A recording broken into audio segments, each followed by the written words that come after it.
Catus, Maximus here, this time with a review of the Pittsburgh Swedish style pipe wrenches. This is an alternative to what has been known as the Stillson style. This is the more modern design, I should say. This happens to be Ridgid, where it's one-piece forged. Older versions of these, it's like a separate plate that holds the upper jaw, but this is known as the Stillson style, patented in 1869. These were patented in like 1888 or 1889, so the Stillsons were first by a good couple of decades. Now, some people do like the Swedish style just because they can be used like a pair of pliers, and they tend to have pretty compact head. And for more premium manufacturers, Nipex, Vaco makes these. You can get a variety of different jaw shapes. So they're kind of like a combination of a pipe wrench and kind of a funky style of channel lock pliers. We do see we have a slot. If anybody's wondering how on earth they got this forged handle through this slot, they heat this up and they actually expand the slot, insert the handle, and then squish it back down again. That's how they're manufactured. Anyway, you just have a little collar, little snap ring there to prevent the adjustment collar from falling off. Get it to the size that you want. Just slide it like so. And then you just grip onto the fastener. It's probably a little too tight. And you just grip onto the fasteners like a pair of pliers. Adjust a little bit more there.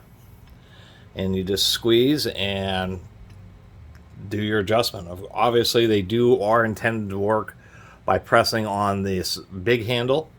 Now, one of the disadvantages, of course, is the fact that they are kind of like pliers. So they're not a single handle version. You do need to squeeze on both sides in order to use them.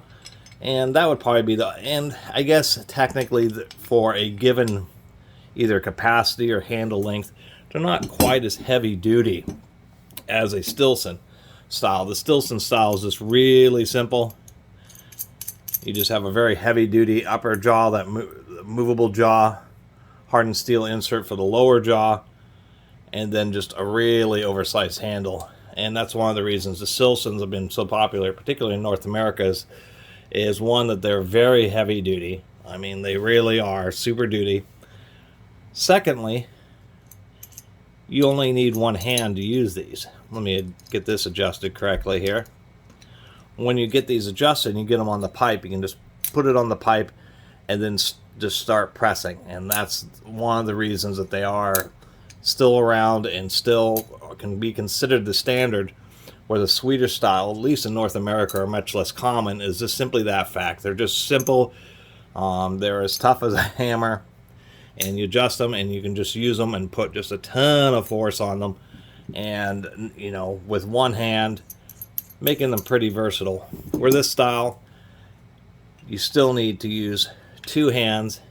And once again, given their size, they're just not quite as heavy duty. But they're certainly still very handy. And especially the situations where you have a bunch of fittings that are close to each other. The way these jaws are shaped will certainly let you get into much tighter spaces than something like this, where it's just flush.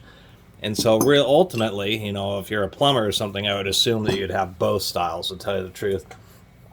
So anyway, but for $12, just to experiment around with some of these Swedish style, I mean, these are not, they're Harbor Freights, you know, the jaws don't line up very well, but once again, for $12, I think these are Chinese made. They are Chinese made. They're still forged. If you just want to try out some Swedish style pipe wrenches, it's probably a good bet before you end up spending a bunch of money once again on like some Bachos or Nipex or some other more premium brand. Other than that, not a lot else to say. This is the first pair of Swedish ones I've ever owned, and it's been a long time.